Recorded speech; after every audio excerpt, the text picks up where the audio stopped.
हुए हैं। बट रात रात में अगर पूरी फौज मूव करनी है तो गाड़ियाँ चाहिए, उतनी गाड़ी तो नहीं है हमारे पास में। तो ये कंसेप्ट होता है ना CST का, सिविल हायर ट्रांसपोर्ट, इम्प्रेसमेंट करनी है, तो वो तो सिर्फ नोट्स के लिए पढ़ा है ना GC में, उसमें कि CST इम्प्रेसमेंट होता है, बट ग्राउंड पे कैसे होता है वो देखा है पहली बारी। आप रोड पे पहुंच जाओ, जो ट्रक आ रहा है। आप लोग कहाँ थे सर उस समय? Unit was inducted to Dehradun after completing CI tenure. So Dehradun से you went for operational deployment. पहुंच ही थे हम लोग बस वहाँ पे। Yes.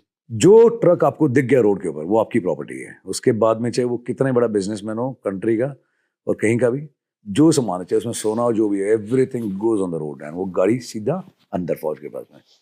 CST इम्प्रेसमेंट जगह जगह, मतलब जितनी फौज है, जो ट्रक मिल रहा है सीधा यूनिट के अंदर, पूछना नहीं किसी से, ना सरकार से परमिशन चाहिए ना किसी से। जब लड़ाई के हालात हैं, जो गाड़ी है वो नेशनल प्रॉपर्टी है, आप अंदर लेके जाएंगे। तो यार रात रात में मतलब जिसको 50 मिले 100 मिले, सारे ट्रक यूनिटों के अंदर पहुंच गए। वहाँ पे सामान उसका कहाँ पड़ा है गॉड नो, एक जगह रख दिया सामान कि यहाँ से तुम्हारे वाले आप कलेक्ट कर लेंगे, और उसके बाद में लेकर के गाड़ियों के अंदर हथियार लोड एंड मूव। तो पहली बार देखा कि अच्छा फौज के पास में इस तरह की पावर्स भी होती हैं कि लड़ाई के दौरान है ना कि every national resource is at your disposal, तो आप कर सकते हैं। तो वो एक टाइम था, रातों रात में मतलब पूरी फौज मूव कर गई।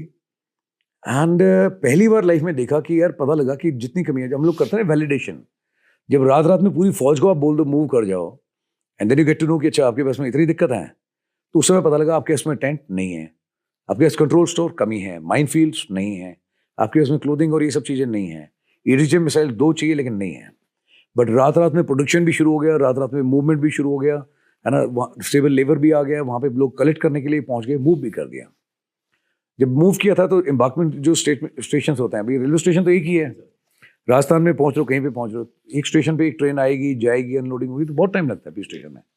बट लड़ाई के दौरान तो ऐसे था कि ट्रेन है ना स्टेशन से बाहर ही ऐसे रुकी हुई है ट्रेन, वहीं पे रैंप लग रहे हैं और वहीं से मतलब ऐसे खिलौनों की तरह फैले हुए थे कि मैकेनाइज्ड इन्फेंट्री के 4 टैंक ऐसे हैं, एक टैंक इधर है, आर्मर्ड का इधर है, बेतरतीब खिलौनों की तरह फैले हुए थे टैंक एंड मैकेनाइज्ड, किसी को नहीं पता किधर जाना है। बट जहाँ जगह वाली उतार दो रेगिस्तान में, यहाँ उतार दो, यहाँ से आगे रास्ता खुद तय करो।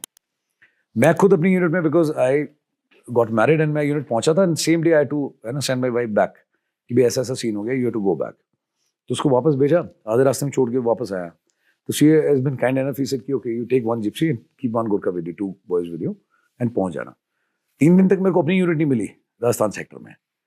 पूछ रहा लोगों से, मैं CMP वालों से, मैं किधर, बोला साहब अपना हेडक्वार्टर नहीं मिल रहा, आपका तो बाद में बताएंगे साहब हम लोग खुद लॉस्ट हैं। एंड आई सॉ कि क्या पागलपन है यार, एक टैंक इधर जा रहा है, उधर जा रहा है, लोग अपनी यूनिट ढूंढ रहे हैं, सिग्नल वाले को नहीं पता किधर जाना है। ये आपके साथ सेकंड टाइम हो रहा था? या सेकंड, पहली बार यूनिट क्या हुआ था, बट इस बार तो खैर पूरी फौज ही मतलब मेरे साथ में ऐसे थी। तो 3 दिन फिर फाइनली मैंने लगाया दिमाग, मैंने कहा यार फौज में राशन तो चाहिए पक्का कहीं पे भी, और तेल तो पक्का चाहिए। तो जो पहला डिपो था पास में, मैंने कहा खाना कहाँ से जा रहा है सप्लाई, तो वहाँ से पूछा, मैं यहाँ बैठो, तो रोज किसी यूनिट में जाता, मेरे खाना चाहिए, 3 लोग हैं हम लोग, थोड़ा तेल डलवाना है, ऐसे बात करके कि भाई कोई वाउचर नहीं है कुछ नहीं है, बट मेरे को तेल चाहिए। तो किसी ने तेल डाल दिया, किसी ने खाना दे दिया। 2 दिन इस गाड़ी में बैठे रहे, तीसरे दिन एक गाड़ी देखी, मैं वो बड़ी जा रहा है टैक्स साइन 268, मैं गाड़ी लगा पीछे इसके, ये जा रही यूनिट की गाड़ी, करते करते पूछा, देखा जाके रेगिस्तान में सैंड ड्यून्स में गाड़ी घुसी, मैं भाई फाइनली यूनिट पहुंच गए। 2 या 3 दिन लगे थे मेरे को अपनी यूनिट ढूंढने में, ठीक है।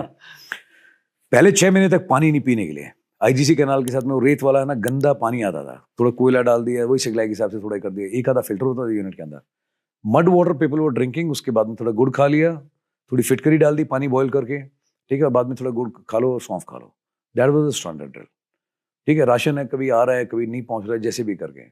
पानी की कमी पड़ रही है, गांव में जहाँ जा रहे हैं लोग हाथ जोड़ के खड़े हैं कि सर कुआं खत्म कर दिया आप लोगों ने, तालाब में खत्म कर दिया, आपको है ना नहाने धोने से लेकर के गाड़ी के इंजन में डालने से लेकर हर जगह पानी चाहिए, इतना नहीं है हमारे पास में।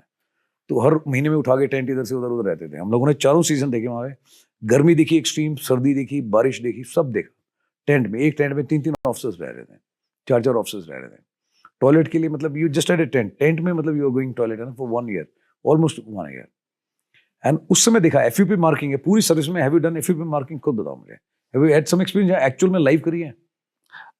स्पेशल फोर्सेस FUP मार्किंग नहीं करते। FUP में समझा इन्फेंट्री में मैं तो रहा नहीं, वो देर ऑब्वियसली कोवर्ट ऑफिसर उसमें नहीं चाहिए, बट कन्वेंशनल वॉर में होता है FUP। तो FUP तो other than conventional war, attack के लिए जा रहे हैं तो आप, FUP जो है एक होता है फॉर्मिंग अ प्लेस, है ना, तो जहाँ पे आप जाते हो लास्ट की आपकी लाइन बनती है, फिर आप टारगेट के ऊपर हमला करते हो, है ना। बट जब इन्फेंट्री या जब कन्वेंशनल वॉर में आप हमला करते हैं तो आपको FUP चाहिए होता है, otherwise you lose the direction, target इधर है आप जाओगे कहीं और। So that last 1 line is very very important, है ना।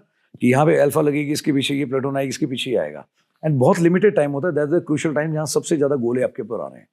ऐसा लड़ाई कन्वेंशनल हमेशा होती नहीं। अपनी जनरेशन में तो हम लोगों ने ये एक कारगिल वाला सुना है, और दूसरा